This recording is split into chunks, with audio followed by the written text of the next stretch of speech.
हाय दोस्तों, आपका हमारे यूट्यूब चैनल पर स्वागत है। और मैं आपको क्लास 10th की मैथ का आ, सवाल बताऊंगा, क्वेश्चन बताऊंगा। आइए जानते हैं और कुछ अच्छा करने का प्रयास करते हैं। प्रश्नावली 8A से हम सवाल करेंगे। प्रश्नावली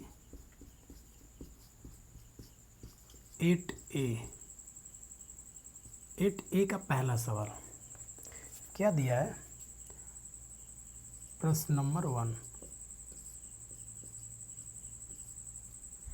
ये दिया है कि एक त्रिभुज ABC में दिया है कि एक त्रिभुज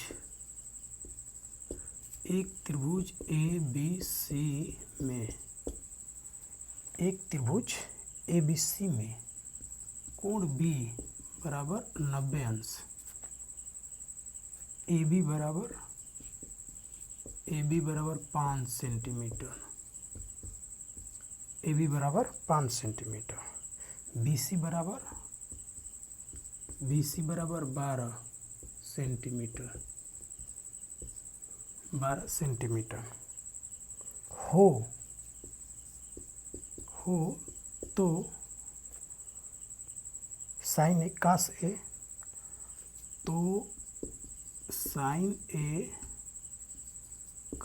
ए तथा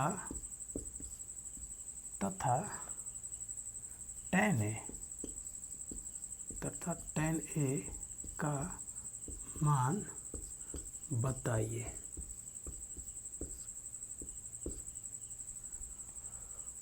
तो यहाँ पे एक त्रिभुज ABC में सबसे पहले हम लिखेंगे यहाँ पे हल।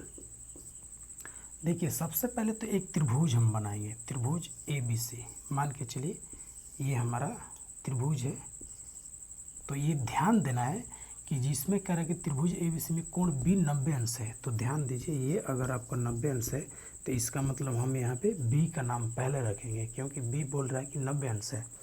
तो हम B को 90 अंश बनाएंगे।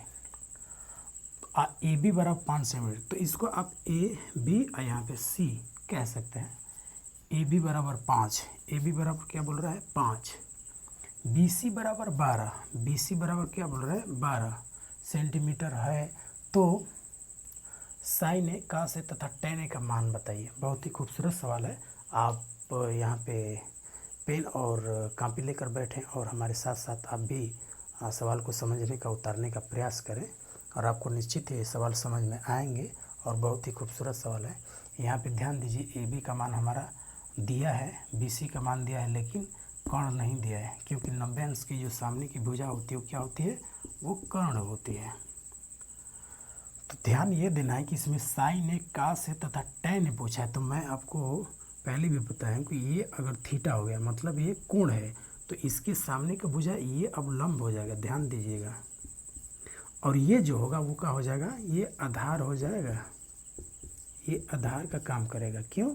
क्योंकि ये थीटा बोल रहा है, मतलब ये कोण A जैसे साइन ए है, जैसे साइन थीटा होता तो यहाँ पे ये थीटा होता, लेकिन A दे दी है सीधा। तो यानी A के लिए बात कर रहा है, तो A के लिए बात कर रहा है। तो हमारा आधार, इसका मतलब ये हो जाएगा AB, और लंब थीटा के सामने की भुजा लंब होती है, यानी BC लंब हो जाएगी। कर्ण तो फिक्स है ही। तो इसमें सबसे पहले हम AC कर्ण का मान निकालेंगे। तो त्रिभुज ABC में लिखेंगे, त्रिभुज ABC में पाइथागोरस प्रमेय से, पाइथागोरस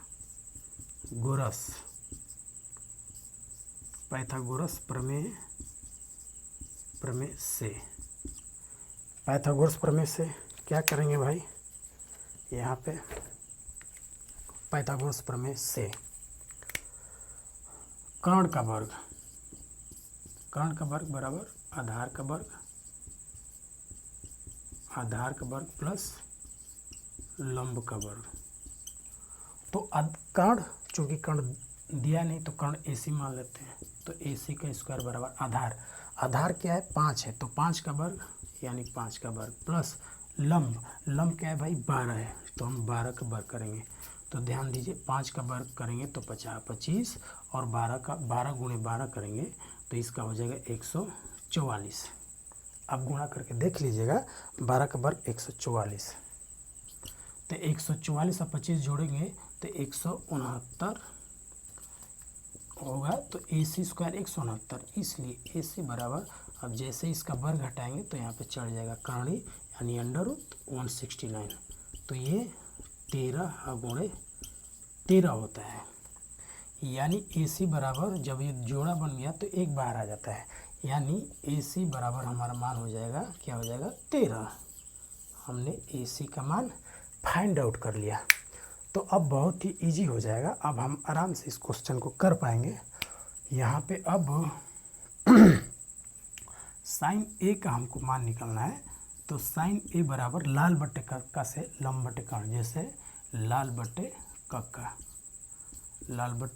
से लंब बटे कर्ण होता है, आपको पहले भी बताया कोई वीडियो में, साइन A बराबर लंब बटे कर्ण, तो लंब बटे कर्ण, तो लंब साइन A के लिए लंब कौन होगा, 12 होगा, ध्यान दीजिए, तो यानी 12 बटे कर्ण, कर्ण क्या है 13 है, तो 13, ये हमारा क्या हुआ, ये हो गया आंसर। फिर कास A, तो कास A आधार बटे कर्ण हो जाएगा, आधार बटे का होगा कर्ण हो जाएगा, तो आधार क्या होगा, A के लिए आधार 5 हो जाएगा, तो यानी यहाँ पे लिख लेते हैं आधार बटे कर्ण, तो आधार बटे कर्ण हो गया, तो आधार यहाँ पे क्या है 5 है, तो हम लिख लेंगे 5 बटे कर्ण, कर्ण का मतलब कर्ण क्या है 13 है, तो हम 13 कर लेंगे, तो ये एक आंसर हो गया। कास A का मान निकल गया। अब tan A का मान, तो tan A का मान हम जब निकालेंगे, tan A बराबर आप देख सकते हैं tan A लंब बटे आधार, यानी लंब बटे आधार, तो लंब का मान क्या है यहाँ पे भाई, लंब का मान है 12, तो हो जाएगा 12 बटे आधार का मान है 5, तो हो जाएगा ये 5। ये हमारा तीनों का आंसर आ गया, साइन A का, कास A का, tan A का, और यही साइन A, कास A और tan A का मान निकालना था। आपको यह वीडियो कैसे लगी हमें ज़रूर कमेंट करके बताइएगा, और मुझे पूरी उम्मीद है कि आपको ये ज़रूर समझ में आए होंगे, और ये इसका आप स्क्रीनशॉट ले लीजिए, और किसी सवाल को देखना है, हल करना है, तो आप वीडियो को बार बार रोक करके आप समझ सकते हैं, देख सकते हैं। और यहाँ पे छोटी शुरुआत लेकिन अच्छी शुरुआत, और निश्चित रूप से आप इन सवालों को अगर करते जाते हैं तो मुझे पूरा विश्वास है, मुझे पूरा यकीन है कि आप अच्छे से सवालों को और आगे कर पाएंगे। और आपको यह वीडियो कैसी लगी हमें कमेंट करके ज़रूर बताइएगा, मुझे आपके कमेंट का इंतज़ार रहेगा। Thank you, good night.